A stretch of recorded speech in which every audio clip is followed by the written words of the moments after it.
Eu já cheguei aí perto dessa idade. Mas o que eu queria dizer é outra coisa.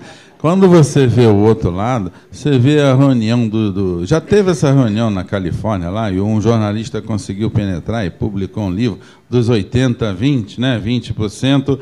Os 20% dos mais ricos não vão querer nunca que os outros 80, que o Kissinger já falou isso.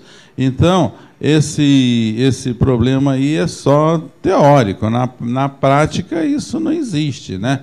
Então, na prática, você vê agora, quando reúne lá, quantos são? É o G8, agora é G8, era G4, tem o G8, tem o G20, G20 já...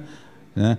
Aí começa, bom, vamos discutir aqui o que interessa para a gente, e o resto que se dane, vamos ficar com o pré-sal mesmo, vou explorar Angola, Moçambique e o que der, enquanto puder explorar.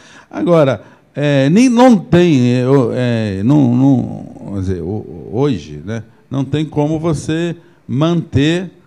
A China toda é um problema, porque se todo mundo na China quiser ter o padrão, que padrão o quê? Americano?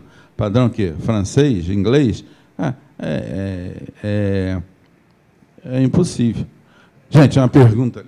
Professora Guilhermina Coimbra, do Instituto dos Advogados Brasileiros da Universidade Federal do Rio de Janeiro, Rural.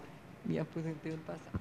Bom, então eu quero parabenizar, foi uma beleza, me coloco à disposição do Clube de Engenharia, porque eu brinco com os meus amigos que, para falar sobre esses assuntos, eu só falto plantar bananeira para chamar a atenção.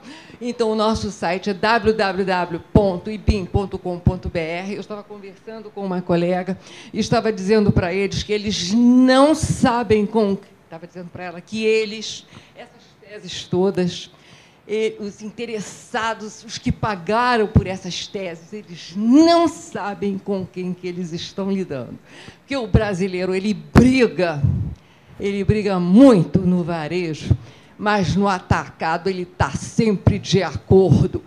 E isto aqui não é mais um país extrativista. Nós vamos nos desenvolver, sim. Crédito de carbono a gente não compra, porque, se comprar, estaremos vendendo o nosso direito de nos desenvolver. Exatamente. E eu brinquei com a nossa colega. Eles não sabem com quem estão lidando. Isto aqui é pior do que um Vietcong, tu está sabendo? Isso aqui são os Brasil-Kongs, que, na hora H, vão botar para correr essas correntes, essas teses ridículas, que só falando ridículo e ridicularizando é que a gente consegue ouvir. Muito obrigada. Obrigado, gente.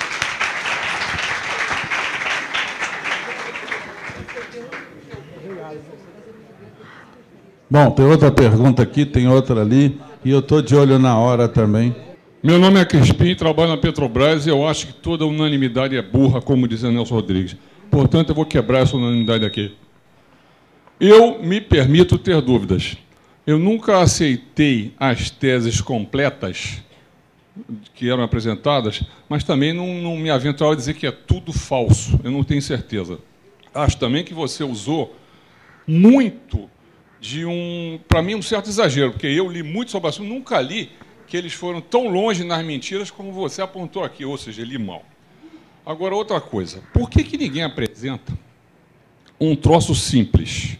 Olha só, eu vou pegar caixas de isopor do mesmo tamanho, com a mesma espessura, tudo igual, encher com a atmosfera, tudo igual, botar aqui um vidro, fazer com que ela seja estanque, a atmosfera dentro dela com a mesma pressão, mesma temperatura, tudo igual, um vidro com a mesma qualidade, com a mesma transparência, e irradiar em cima dessas caixas, dessa série de caixas, o mesmo infravermelho que a Terra emite quando aquecida pelo Sol, pela lei do Stephen Hawking. Tudo bem.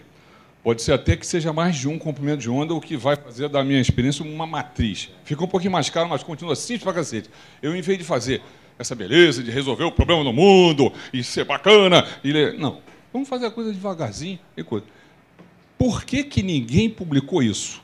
Qual é a diferença de temperatura atingida desde que o teor de gás carbônico lá dentro passa de, vamos lá, 18 ppm, 20, 22, 24, 26, 28, 30, até 1%. Vamos lá, faz a coisa. Por que ninguém publica um troço tão simples? Por que só se usa, me parece agora que ambos os lados, argumentos complicadíssimos para eu não entender? Por que não se faz uma experiência tão simples quanto essa? Estou dizendo isso porque eu fiz essa experiência não com relação ao gás carbônico, mas um vidro que era usado no centro de pesquisa da Petrobras. E nós conseguimos provar que aquele vidro não era bom para o calor do Rio de Janeiro. Porque o vidro que era usado deixava a temperatura mais alta que qualquer outro vidro usado na temperatura. É uma experiência simples. Eliminei todas as outras variâncias, porque eu sei que o clima tem, parece que 802 bilhões, 437 milhões, 847 mil e 32 fatores. Fica difícil de você fazer um modelo matemático. Agora, fazendo essas caixas, não daria, pelo menos, uma impressão forte. Gás carbônico aquece sim. Gás carbônico não aquece nada. O que você acha disso? A experiência seria até interessante. O problema é que, por ser de laboratório, você está ainda quebrando a dinâmica de fluidos, né? Eu sei, mas pelo menos uma coisa eu diria. O gás carbônico aquece recebendo o calor da Terra ou não? Isso é mentira ou é verdade? Daí, a partir dessa, aí eu parto para a mecânica de fluido, que eu sei que existe e que é complicadíssimo. Mas eu não estou nem fazendo isso. Quem no mundo já fez experiência fazer para mim? Gás carbônico aquece sim, gás carbônico não aquece não. Você apresentou vários argumentos defensáveis, mas esse parece que ele é muito mais defensável.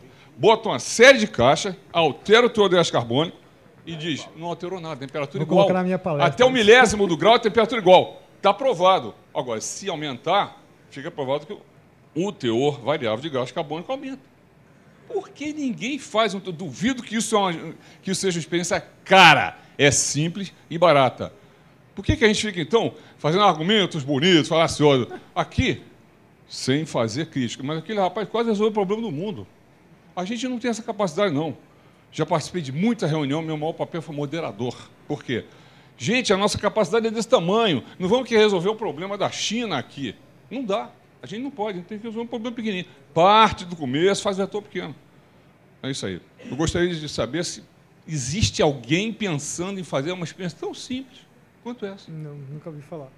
Nunca ouvi falar e também é outra coisa. A variação que a gente está falando é de 0,0005, né? São 3 casas decimais. Quer dizer, nem que você prove que tenha com 1, 5, 7, aquela fração ainda é mais irrisória ainda. O que o senhor falou é perfeito. Até acho que eu posso implementar nas minhas palestras. Achei sensacional a ideia. Você apresentou os números do gás carbônico em percentual. Sim. Quem quer dizer que ele influi muito, apresenta ele como parte por milhão. Por quê?